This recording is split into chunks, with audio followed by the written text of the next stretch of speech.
좀 영어는 길게 말해야 멋스럽습니다. 한국말도 그렇잖아요. 좀 이렇게 길게 말해야 세련되고 근사하게 들리거든요. 짧게 말하면 너무 초보 수준 같잖아요. 그래서 좀 이제는 길게 말하겠다는 결심을 하고 길게 말할 수 있는 방법을 배우면 누구든 좀 긴 문장으로 말할 수 있을 것 같아요. 네, 좀 새로운 시각으로 보는 것이 중요한 것 같아요. 제가 학원을 하면서 여러 명의 영어를 전공한 강사님들과 일을 해봤거든요. 근데 사실 동사 변형을 제대로 설명하지 못하는 경우가 있더라고요. 그분들도 전공을 했지만 책에 있는 그대로 배운 거예요. 예, 그 학생들한테 그대로 가르치는 거예요. 근데 이제는 좀 시대가 바뀌었잖아요. 그래서 전공을 하신 분이든 아니든 간에 책에 있는 대로만 가르치지 말고 좀 계속 공부하고 새로운 접근법을 받아들이고 그랬으면 좋겠어요. 그래야 강사들도 많이 배우고 문장을 길게 만들 수 있고 그렇게 가르칠 수가 있는 거예요. 그 한국어를 영어로 바꿔보는 거예요. 기준이 영어가 아닌 한국어가 되어야 되거든요. 제가 학원에서 이렇게 학생들을 만나면 대부분 영어 문장을 외우세요. 외우고 독해하시고 영어를 말씀하려고 하는데 될 리가 없죠. 근데 내가 하고 싶은 한국어를 영어로 어떻게 말하지? 하면서 항상 바꿔보셔야 돼요. 그럼 분명히 안 되거든요. 안 될 수밖에 없어요. 그럼 그 문법에 들어가 있는 문법을 확인하셔야 돼요. 그 문법이 복잡한 일본식 문법이 아니고 말을 연결하는 방법이거든요. 그 방법만 아시면 긴 영어를 자신감 있게 만들 수 있죠.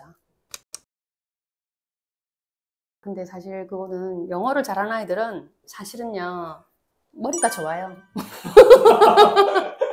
네, 머리가 좋은 거예요. 사실 머리가 좋다고 저희들이 대놓고 말할 수는 없거든요. 그래서 학부모님들한테는 재능이 있습니다. 이렇게 말씀을 드려요. 근데 사실 타고난 재능, 머리를 무시할 수는 없고요. 거기에 우리 학원에서의 선생님들의 노하우, 학생들의 노력 이런 게 조금 더 더해지면 아이들이 조금 영어를 잘하게 되더라고요. 예, 그래서 뭐 재능이 전부는 아니지만 재능도 꼭 필요한 것 같아요. 일본어를 배웠거든요. 그래서 굉장히 쉽게 배웠어요. 사실 일본어는 한국 사람들이 배우기 쉬운 언어예요. 왜냐하면 말의 순서가 비슷하고요. 발음도 비슷해요. 얼마나 배우기 좋아요.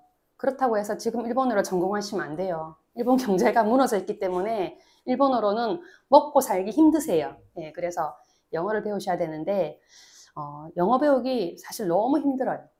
한국이나 일본 사람한테 영어는 딴 나라 언어예요. 보통 외국어가 아닌 거예요. 그래서 굉장히 어렵다고 말씀드릴 수 있죠. 일본어보다는 영어 배우는 게 한 5배의 노력은 더 필요한 것 같아요. 그래서 시대적인 흐름도 있으니까 이제 웬만하면 일본어 하지 마시고 영어 하시라고 권해드립니다. 네, 우리가 언어를 배운다는 건 단지 언어만 배우는 게 아니거든요. 그 나라의 문화, 역사, 사회적인 모든 걸 배우는 거예요. 근데 단지 비용만으로 비교하면 필리핀이 훨씬 저렴하죠. 뭐 지금은 6개월 가정에 한 1,000만 원? 더 싸게도 가실 수 있어요. 저는 좀 비싼 코스로 갔지만 저렴한 코스가 가능하거든요. 유학원 이렇게 검색하시면 많이 찾을 수 있고 홍보도 많이 하거든요. 그리고 캐나다는 이제 좀 비싸죠. 6개월에 요즘엔 한 3,000만 원 정도 할 거예요. 예, 근데 비용이 전부가 아니라는 거예요. 왜냐하면 언어는 문화거든요. 우리 아이들이 필리핀 가서 배울 수 있는 건 별로 없어요. 왜냐하면 워낙 사회 시스템이나 인프라가 갖추어지지 않거든요. 그래서 아이들에 따라서는 굉장히 놀래서 오는 아이들도 있고요. 예, 또는 굉장히 한국에 대해서 감사하는 아이들도 있어요. 근데 어떤 선진국이라서 배울 수 있는 그런 건 하나도 없는 거죠. 대신에 캐나다는 굉장히 자연 환경도 그렇고 사회 시스템도 그렇고 잘 되어 있어요. 아이들이 가면 이런 나라에서 사는 것도 괜찮겠다. 이런 나라에서 대학 공부도 해봐야 되겠다. 그렇게 생각해서 아이들 성장에는 굉장히 좋은 거죠. 그래서 좀 필리핀 2, 3개월, 캐나다 2, 3개월 그렇게 갔다 오면 제일 좋지 않을까 싶어요. 아이들을 위해서는요. 근데 사실은 부모님들도 책을 안 보시잖아요. 예. 아이들한테 책 보라고 얘기해도 안 봐요. 부모님들이 책을 안 보시기 때문에 아이들도 볼 수가 없어요. 그럴 때는 돈을 들이셔야 돼요, 돈을. 돈을 주고 아이들을 학원에 보내셔야 돼요. 학원에 보내시면 그 학원에 책이 아주 많거든요. 그래서 아이들한테 책을 읽을 수 있는 공간, 시간을 주는 거예요.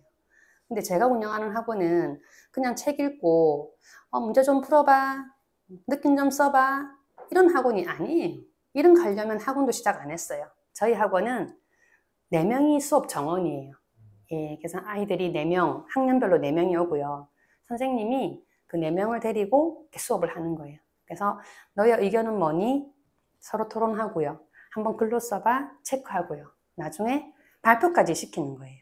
그래서 다른 단순한 책 읽기 학원보다는 굉장히 수준이 높다고 말할 수 있죠. 예, 그래서 저희 토론하는 아이들 많이 보내주셨으면 좋겠어요. 요즘 책을 보시는 분이 별로 없으시잖아요. 그래서 좀 책보다는 영상이 이해하기 쉬우니까 온라인 강의를 만들고 싶어요. 혹시 좀 도와주실 분 안 계신가요? 그리고 저는 일본에서 너무 어렵게 영어를 배웠어요. 그래서 제 책이 좀 일본이나 중국에 번역이 돼서 수출이 되었으면 좋겠어요. 그래서 일본 분이나 중국 분들이 좀 쉽게 영어를 배울 수 있으면 정말 좋을 것 같아요.